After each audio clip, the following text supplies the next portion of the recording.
you're going outside, don't forget your scarf, your hat, and your gloves. It's fun to play with snow.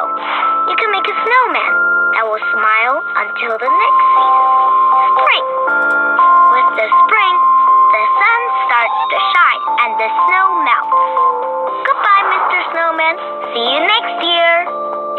Now flowers grow everywhere, and leaves grow on trees, and everything turns very green.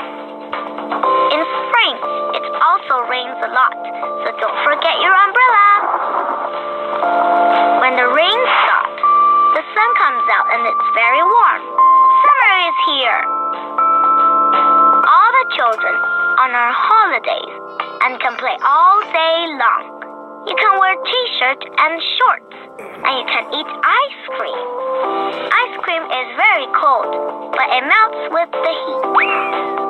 In summer, days are long and nights are short. At night, you can see lots of shooting stars flying across the sky.